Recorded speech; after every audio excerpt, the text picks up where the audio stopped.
if you look at scenario planning, why would you want to do scenario planning for cyber incident management? Where it's useful is that it can help you try and identify some early warning indicators and also envision aspects of desired futures. So in this sense, if you notice that your system is down for a certain amount of time, you may decide, okay, what's a good turnaround time to get it back on up online again? How do I minimize this impact in terms of the economic aspects if my website is down? Also in terms of strategic planning, you may want to think about, do I need to invest in more technologies, more people, more resources? So in this way, it helps you to try and plan for more positive outcomes if cyber incidents happen. More benefits is when you get all these different role players together, you can try and get a shared vision of what's happening. Also creative thinking and trying to minimize risk. So sometimes in incident response, there may not be specific decisions taking place, but there's a lot of constructive ideas, recommendations and facilitations that's taking place where lots of people can come up with ideas and things you haven't really thought about.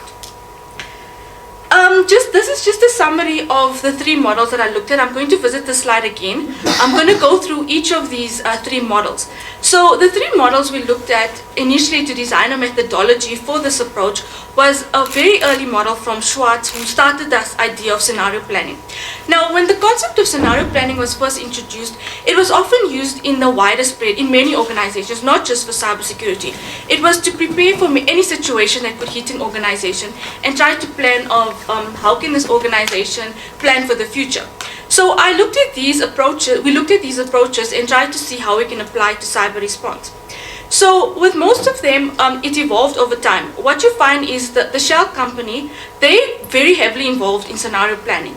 They started already in 2005 and up to today, they still do scenario planning. So they look at various situations in terms of the impact of an oil spill in a certain country or the environmental impact of loss of gas in a certain area. So you can see it has a very widespread application. So I tried to look at how can we use this more for cyber incident response handling. So I'm going to go through quickly these three models and what the similarities were in order to develop our approach.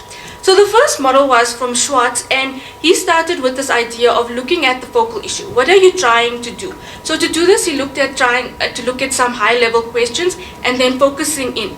So he looked at who are your competitors and suppliers. Like I said, it was a widespread application, so you look at all the role players that may affect the organization.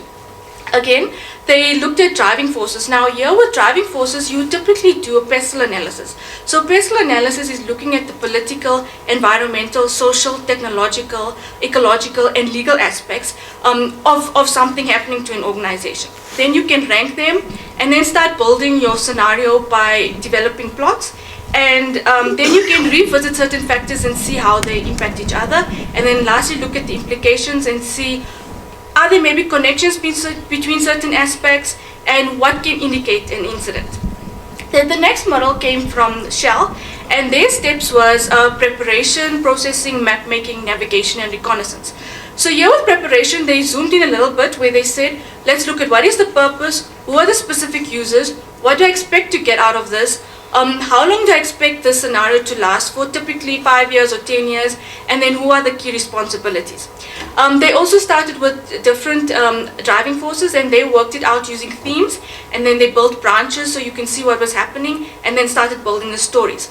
So the way they started building the stories was using very visual materials, videos, graphs, pictures, plots, and then presenting it. They added the step of, okay, now let's try and communicate it and analyze it and refine it. So it was again critiquing the models and refining them, and then again the last step, reconnaissance, looking for signals of it. So as you can see with all of these models, they're quite similar. They've just got slightly different names for the steps. So in the Karos future method, they also start with some preparation where they looked at what are you trying to achieve, what's your focal question, how long do you expect this scenario to last for, and then looking at the trends and the drivers and trying to predict when it can be used. And again, they also looked at the different aspects like politics, science, technology, economics that are driving these issues. They did a little bit of differently, whereby they linked the trends into groups, and then they started studying the relationship between the trends and then build the scenarios.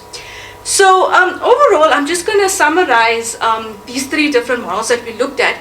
So overall what you could see is that there's some sort of planning where you come up with what's your objectives, and then you start looking at what are your driving forces, what do you want to look for that will cause the scenario to happen, and then you start building up the scenarios, start building up strategies, and then looking for when the scenarios are going to take place. So the model that we came up with is called DISM. So it stands for Design, Implications, Scenarios, Strategies, and Monitoring. So in the design step, typically what would happen, it is good to form work groups. So this is typically where you would get all the stakeholders involved, the different parties that would provide good inputs into when you're strategizing and developing these scenarios. And thereafter you look for the objectives and what are you actually planning to do. With this, you're also going to unpack the focus of scenario. What are you trying to do? So with our scenarios, we looked at, you start thinking of what typical attack would happen onto your network. So could it be a denial of service on your web server? Could it be a malware attack? Could it be ransomware? So in there, you define basically what's going to happen so that you can determine how do you want to respond, how do you want to react, and how do you basically try and get your system up and going again. Also with these work groups, you would specify, okay, let's say we're going to have 3 work sessions where we refine the models, build the models. So it's basically setting up your process of how you want to do your scenario planning. Now, as I mentioned before, for scenario planning, you can have a wide range of issues. You can look at what's the political impact, what's the ecological impact, all of those aspects.